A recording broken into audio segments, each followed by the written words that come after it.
नमस्कार किसान भाई, राम राम।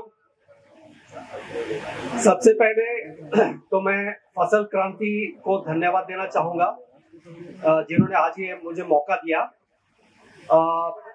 फसल क्रांति के साथ हमारा बहुत पुराना संबंध है। उसी संबंध को मजबूत बनाते हुए उसमें एक ये कड़ी और जैसा कि बताया गया अभी, पिछले साल से इस साल और बड़े तादाद में ये किसान मेला, किसान गोष्ठी, एग्जीबिशन बड़े रूप में देखने को मिल रहा है। बहुत हर्ष के साथ, बहुत खुशी के साथ बता रहा हूँ कि आपका जो किसान भाई आए हैं, काफी तादाद में आए इस साल पिछले साल से। और जो देख रहा हूँ मैं, कई कंपनीज भी आई हैं, एग्जीबिटर्स भी आई हैं और एग्री इनपुट कंपनीज के कई प्रतिनिधि भी आए हैं। मंच पर उपस्थित विशिष्ट अतिथिगण, यहाँ पर आए हुए सभी अतिथिगण, कृषि विशेषज्ञ, इंडस्ट्री के, एग्री इनपुट इंडस्ट्री के प्रतिनिधिगण और किसान भाई। इंटरनेशनल जिंक एसोसिएशन, जैसा कि आप सामने बैनर पे भी नाम देख रहे हैं, अंतर्राष्ट्रीय जिंक एसोसिएशन को मैं रिप्रेजेंट करता हूँ। हमारा जो संस्था है ये अंतर्राष्ट्रीय है। इसकी हेड ऑफिस या हेड क्वार्टर अमेरिका में है, यूएसए में है। हालांकि मैं यूएसए से नहीं आया हूँ, मैं आपके बीच में ही से एक हूँ और मैं दिल्ली से पधारा हूँ और मैं जो इंडिया ऑफिस दिल्ली में है वहां से हूँ। South Asian country, Asia Pacific country, जिसमें बांग्लादेश भी है, श्रीलंका भी है, नेपाल भी है, Malaysia, Singapore, Indonesia, Thailand, Philippines वगैरह भी देश है। सब में हम लोग ने जो ये हमारी जो इनिशिएटिव है उसको मैं देखता हूँ।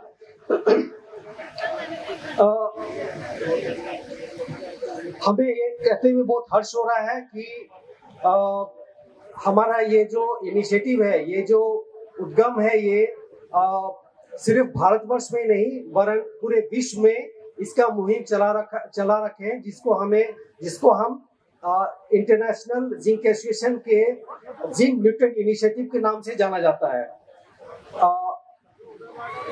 आज मैं आपके समक्ष सिर्फ दो बातें कहूंगा माइक्रोन्यूट्रिएंट या सूक्ष्म पोषक तत्व के बारे में, जो कि संतुलित उर्वरक उपयोग के लिए बहुत ही महत्वपूर्ण है।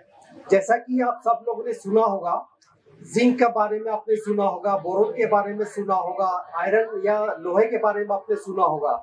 इसका उपयोग का क्या फायदा है हमारे जो बैलेंस फर्टिलाइजर यूज या संतुलित उर्वरक उपयोग में, उसके बारे में दो बातें कहना चाहूंगा। एक्चुअली जो सूक्ष्म पोषक तत्व है, जैसे जिंक का जो इम्पोर्टेंस है, जो उपयोग है, या जो बोरोन का है, आयरन का है, मैंगनीज का है, इसका भी महत्व जो है, आप जो डालते हो नाइट्रोजन, फास्फोरस, पोटास, यूरिया के तौर पे या डीएपी के तौर पे या म्यूरेट ऑफ पोटाश के तौर पे, उससे कहीं कम नहीं है। हालांकि यूरिया तो आप डालते ही हो, हालांकि आज के दिन में डीएपी की शॉर्टेज पाई जा रही है, डीएपी की कमी है आपके इलाके में और सारे हिंदुस्तान में। लेकिन जो सूक्ष्म पोषक तत्व है, माइक्रोन्यूट्रिएंट है, इसकी जो उपयोगिता है या इम्पोर्टेंस है, वो नाइट्रोजन, फास्फोरस, पोटाश से कम नहीं है। सिर्फ फर्क यही है कि ये कम मात्रा में इसकी जरूरत पड़ती है हमारे फसल को।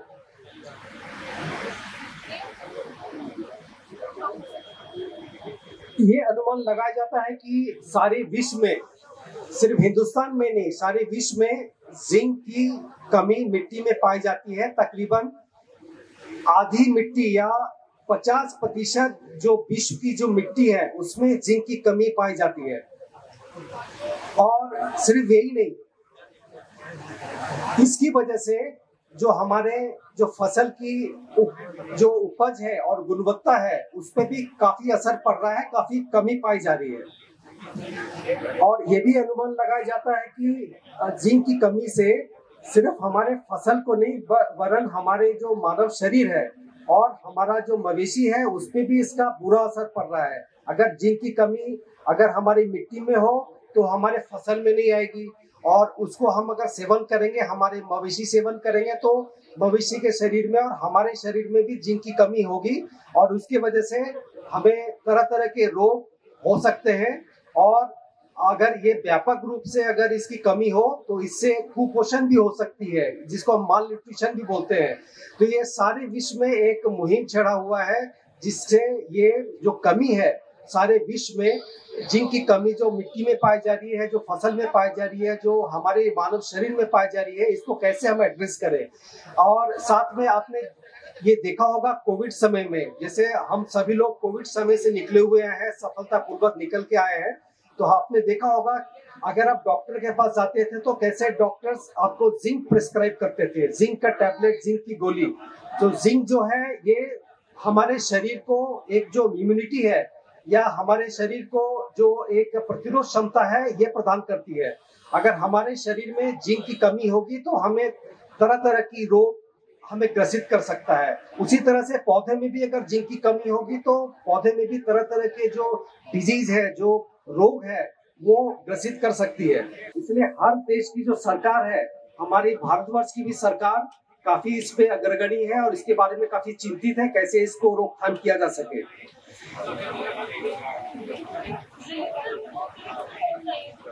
इसीलिए हम सभी जो किसान भाई हैं उससे आग्रह करूंगा, उससे अपील करूंगा कि आप बैलेंस फर्टिलाइजर यूज, ये जिसे हम हिंदी में कहते हैं संतुलित उर्वरक उपयोग, सिर्फ नाइट्रोजन, फास्फोरस, पोटास ही नहीं, उसमें मिट्टी में जिस तत्व की कमी पाई जा रही है आपके सॉइल टेस्टिंग के हिसाब से या सॉइल हेल्थ कार्ड के हिसाब से, जैसे अगर सल्फर की कमी है तो सल्फर डालना चाहिए, जिंक की कमी है तो जिंक डालना चाहिए, बोरोन की कमी है बोरोन डालना चाहिए, आयरन की कमी है आयरन डालना चाहिए।